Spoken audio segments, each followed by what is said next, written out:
안녕하세요. 부만사의 조 팀장입니다. 오늘의 주제는 위기의 자영업입니다. 사실상 자영업이 위기면 대한민국이 위기다라고 할 수 있는 게, 대한민국은 10명 중에 1명 이상이 자영업자거든요. 근데 모든 인구가 이제 돈을 버는 건 아니니까 돈 버는 사람 기준으로 하면 5명 중 1명이 자영업자인 나라입니다. 2024년에 자영업자 100만 명 가까이 폐업을 했죠. 2025년 초에 이제 20만 명이 폐업을 했다고 이제 또 기사가 나왔거든요. 이 추세면 2025년에는 폐업 수가 120만 명까지도 갈 수 있다는 말이죠. 경기 침체로 인한 이 불황이 계속되고 있고, 이 불황은 대체 언제까지 갈 건지 다들 불안해하고 있습니다. 그럼에도 이 불황 속에서 창업을 할 수밖에 없는 이 대한민국의 현실도 존재하죠. 그래서 오늘은 이런 시기에 조심해야 되는 창업은 없는지, 어떤 전략을 가져가야 되는지 얘기를 좀 해보도록 하겠습니다. 자영업자의 위기의 시작은 2020년 초 코로나가 본격적으로 심해지면서였죠. 그때만 해도 코로나? 신종 독감인가? 몇 달이면 끝나겠지 했는데 자그마치 3년입니다. 3년.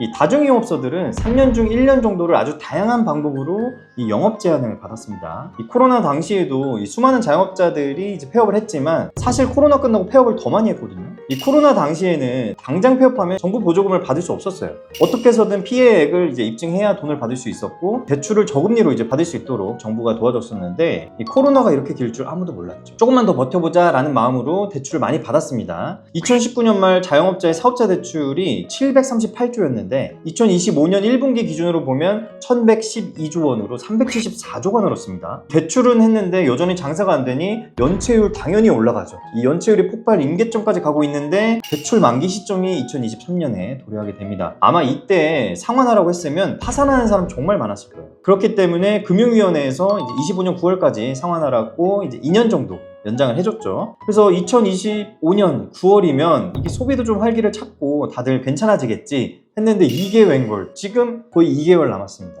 23년, 24년에 사실상 회복되는 거가 싶다가 다시 불황이 지금 심해지고 있거든요. 이 많은 사장님들이 알바보다 지금 돈을 못 벌고 있고요. 이 대출을 더 받아서 버티는 건 의미가 없어졌죠. 그러니 줄폐업이 이어지고 있는 실정입니다. 게다가 폐업도 지금 아무나 못해요. 이 폐업을 하고 싶어도 원상복구를 하고 나가야 되죠. 그러면 대출받아서 폐업 처리를 할 수도 없고, 죽지 못해 산다는 말처럼 버티고 있는 분들이 상당히 많이 계시다는 게 이제 현실인 거고, 그러면 이거 단순히 코로나 때 소비 심리가 죽어서 이렇게 불황을 회복 못하는 걸까요? 시작은 코로나가 맞는데 불황을 회복 못하는 이 결정적인 이유는 여러 가지가 맞물려 있습니다. 전국 제로백 PC방 매출만 보면 22년 여름부터 매출이 이제 쭉 올라오기 시작했고, 23년에 다시 좀 전성기 매출로 회복을 하는 듯 보였어요. 그러다가 24년 되니까 살짝 주춤하더니 25년 되니까 다시 24년보다 더 주춤하는 느낌이 지금 들고 있거든요. 예를 들면 체감상 이맘때쯤이면 못해도 일평균 180만원 정도는 나와야 되는 매장이 한 150만원 정도 이제 나오는 거죠. 그 정도만 돼도 이제 심상치 않은데 싶은 업종의 분위기가 있었던 겁니다. 원래 이제 PC방은 불황에 타격이 없는 업종으로 좀 유명했기 때문에. 그래서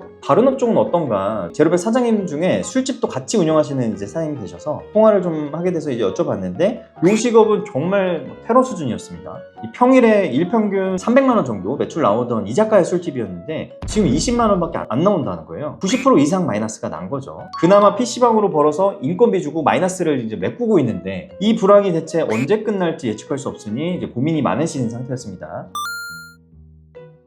자, 그러면 불황의 이유들을 하나씩 짚어볼게요. 이 코로나로 인해 시작된 악순환의 첫 단추는 기업이 힘들어지는 거였습니다. 이 코로나 당시에 항공, 여행, 호텔, 유통업계 중심으로 시작해서 매출이 다 바닥을 기었죠. 그러니까 자연스럽게 인력을 감축할 수밖에 없었고요. 이때부터 직장을 잃고 유튜버 하신 분들도 꽤 많고, 쿠팡 플렉스를 막 서서히 하기 시작하면서 유행하기도 하고 그런 때였습니다. 동시에 기업들 사이에서 AI로 이 생산성을 올리는 붐이 일어났거든요. 많은 부분들이 자동화된 것도 있고요. 거기에 거의 강제 분위기로 기업들이 재택근무를 이제 도입하게 되면서 사실상 기업 생산성도 엄청난 타격을 받게 됩니다. 이 자연스럽게 이제 고용 감소에 박차를 가하게 되는 현상인 거죠. 줄줄이 대기업들이 희망퇴직을 권장하고 구조조정을 단행하게 됩니다. 기업이 힘들면 고용이 축소되고 실직자들이 많아지면 당연히 소비가 감소되는 이런 악순환의 구조로 이제 빠지게 되는데, 그나마 있던 소비마저도 내수가 아니라 돈이 외국으로 빠져나가면 어떻게 될까요? 더더욱 힘들어지는 상황이 됩니다. 요즘에 알리, 테무, 심지어 징동이라는 이제 중국의 쿠팡이라는 서비스도 이제 들어온다고 하는데, 알리, 테무에서 물건 많이 사시죠. 예전에는 중국에서 물건 사는 게 까다로워서 이제 직구를 할 줄 아는 사람들, 아는 사람만 좀 하는 그런 거였는데, 언젠가부터 쿠팡에서 주문하듯 편하게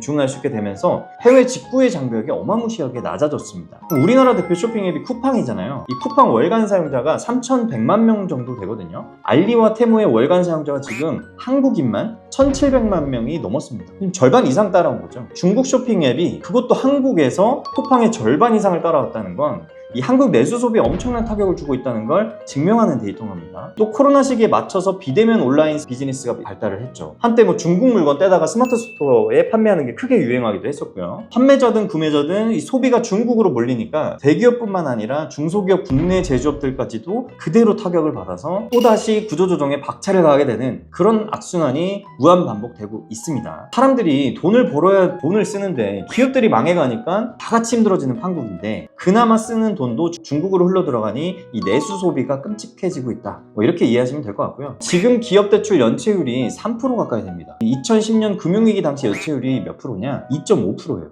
그때보다 지금이 훨씬 높은 수준이죠. 이 데이터는 기업들이 앞으로도 고용 축소를 더 할 거고 그만큼 소비도 더 위축되겠구나 예상을 해볼 수 있습니다. 여기에 추가로 물가까지 무자비하게 올라버리면 소비자들이 한 발자국도 밖으로 나가고 싶지 않겠죠. 근데 여러분들의 월급은 그대로죠. 그러면 실질 임금이 계속 줄어드니까 지갑이 닫힐 수밖에 없습니다. 수출이 메인인 대기업들이 미국으로 빨려 들어가요. 벌써 지금 현대도 미국에 공장 새로 짓겠다면서 빠져나갔죠. 기업이 일을 해서 성장할 수 있는 환경이 아닌 거죠. 그래서 40, 50대 이상 되는 이제 퇴직자분들 같은 경우에는 어느 정도 이제 목돈도 있죠. 창업은 해야 될 것 같은데 리스크는 최소화하고 싶으니 선택지는 크게 두 가지 정도로 나뉩니다. 첫 번째는 인력에 의존하지 않아도 되는 무인 창업이 있을 거고요. 두 번째는 불황에도 불구하고 사람들이 몰리는 그런 유행 창업이 있을 거예요. 잠깐! 예비 창업자라면 누구나 제로백 사장님들과 소통할 수 있는 카페 게시판을 운영하고 있습니다. 궁금하시거나 고민되는 부분이 있다면 언제든 물어봐 주세요. 카페로 들어오는 방법은 네이버 카페에 PC방이라고 치면 제로백 PC방 사장님 광장이라는 카페를 보실 수 있습니다. 감사합니다.